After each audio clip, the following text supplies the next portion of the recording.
Assalamualaikum warahmatullahi wabarakatuh. Kali ini saya akan membagikan video atau berdiskusi video tentang fase tersulit anxiety. Fase tersulit anxiety pada saya itu adalah mengendalikan pikiran. Orang bilang katanya kita kalau anxiety itu nggak bisa berpikir. Bukan nggak bisa berpikir. Ketika di fase pikiran itu, bukannya kita nggak bisa berpikir, malah pikiran kita nggak bisa berhenti untuk berpikir, muter terus, sampai konyol. Sholat maghrib bisa 4 rakaat, sampean sholat subuh bisa 3 rakaat, sampean bisa sholat duhur hanya 3 rakaat, karena nah, karena pikirannya nggak jelas. Sampean ketinggalan barang, baru beli rokok 1 pak, kita di pengobatan rokoknya ketinggalan, kebawa pulang. Terus kita belanja, kita beli apa, kita belum bayar barangnya, kita bawa pulang, orangnya teriak-teriak, mas belum bayar. Itu terjadi di fase itu. Bukan kita tidak bisa berpikir, karena pikiran kita berpikir terus, muter terus pikiran kita ini, nggak karuan arahnya, sampai nggak jelas. Itu fase yang konyol menurut saya. Itu menakutkan. Kenapa menakutkan? Karena urusan pikiran kita akhirnya jatuhnya takut, maaf ini takut gila. Ada perasaan takut gila karena kita tidak mampu berpikir dengan rasional, tidak bisa berpikir, tidak mampu berpikir dengan baik dan benar. Tapi ya lucu kalau sudah di fase seperti ini kita nggak ngerasa. Tapi kala itu kalau kita diingat lagi, itu lucu banget.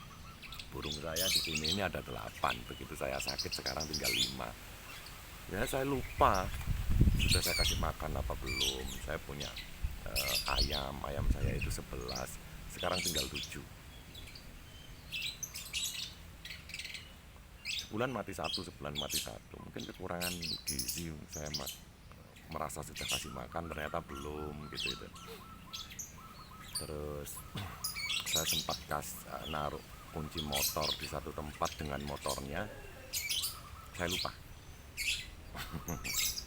Karena itu tadi, karena kesesatan pikiran itu berpikir terus, tidak bisa berhenti kita sampai pusing, karena otak ini mikir terus, yang dipikir ya sesuatu yang receh gitu.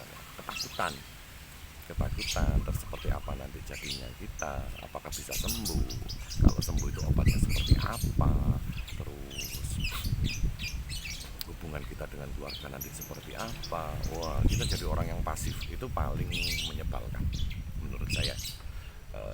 Dengan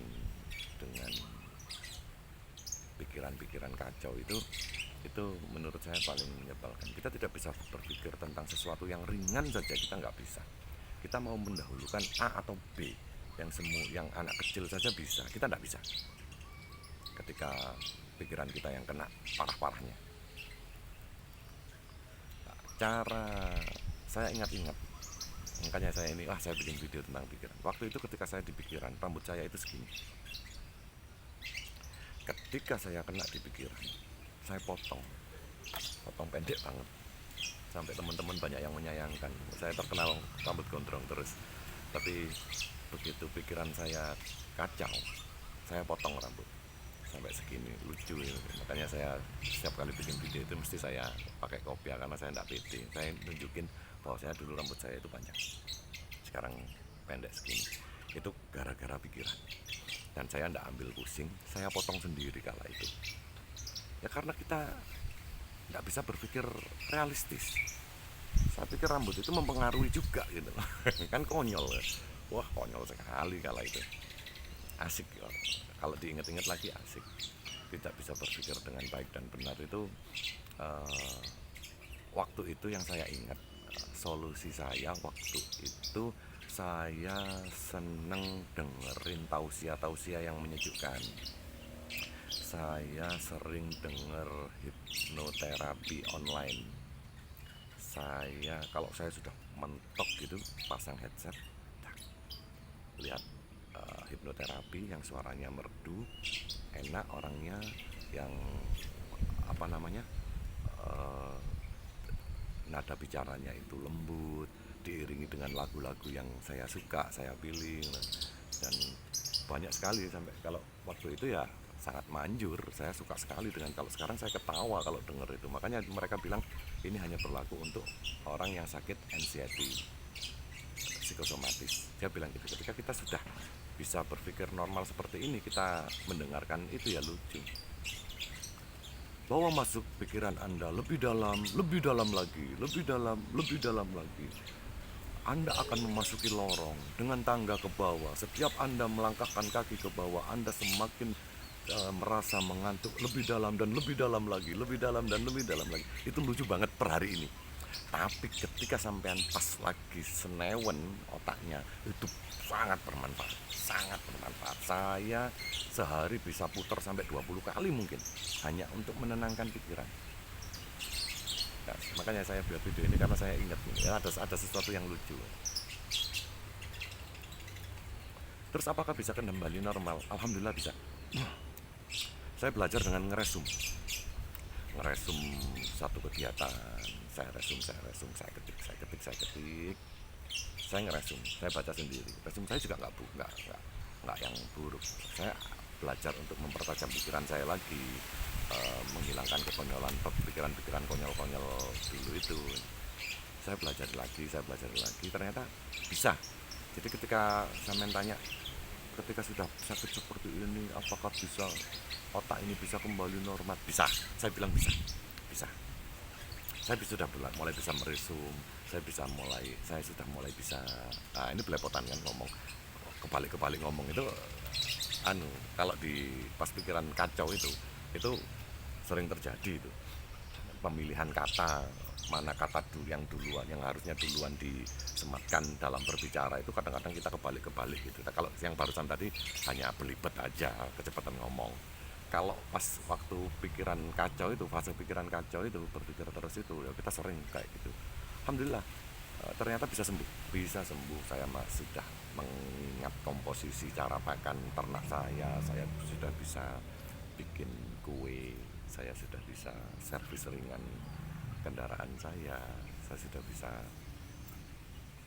berangsur-angsur kembali ke normal. Jadi ketika sampean berpikir tentang apakah bisa sembuh pikiran itu, saya bilang bisa. Sampai enggak gila, tenang saja. Saya juga berpikir kayak gitu waktu itu, tapi bisa pola pikir itu. Ketika sampean masih mengalami di fase itu, saya sarankan itu tadi, sampean dengar hipnoterapi atau tausiah yang menyejukkan, yang bisa bikin senyum tuh. Terus obat yang paling keren menurut saya itu senyum. Jadi sampean harus terapi senyum, sampean minta ke keluarga sampean, setiap berhadapan tatap muka dengan sampean minta senyum saja. Sudah, tidak usah diurusin, sudah, kita ini terlihat tidak sakit kok. Tapi yang kita butuhkan hanya satu, kita jangan dimarahin. Terus kalau orang sekeliling sampean itu melihat sampean itu, upayakan untuk senyum. Itu membantu sekali, sangat membantu. Kita butuh itu, apalagi sampean punya anak kecil, sampean butuh pelukan paling tidak ya 5 kali pelukan lah. Saya biasanya itu minta tolong anak saya yang kecil itu, adik peluk ayah. Itu menenangkan.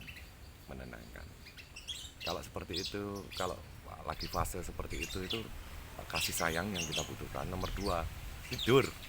Kita dengerin hipnoterapi, kita tidur, begitu bangun fresh, begitu sumpek lagi, pencet lagi, putar lagi gitu aja awalnya. Tapi tidak lupa, yang paling utama menurut saya, yang paling dahsyat penyembuhannya itu adalah rimpang dan rempah itu dikonsumsi. Jalan kaki setiap hari, kalau bisa pagi dan sore. Saya awal-awal hanya pagi saja, sekarang sudah pagi dan sore. Itu mempercepat penyembuhan. Saya sering kok, saya sampai di video sama teman saya diajak ngobrol nggak jawab. Itu sering saya ketika di fase pikiran tidak bisa berhenti berpikir. Solusinya yaitu tadi, sampean tenangkan diri, belajar atur nafas, sampean dengerin hipnoterapi sama tausiah-tausiah yang bagus-bagus, terus sampean minta sekeliling sampean untuk tersenyum kepada sampean, sama pelukan itu sangat membantu juga. Nah, demikian video saya tentang pikiran konyol itu di fase itu sudah lama, saya sudah 2 bulan lalu mungkin saya kayak gitu, atau 3 bulan lalu mungkin. Sekarang sudah nggak pernah mikir terus sampai nggak bisa berhenti kita berpikir sampai pusing, itu sudah tidak ada kayak gitu, sudah tidak ada, sudah full normal, berat badan sudah kembali ke 73.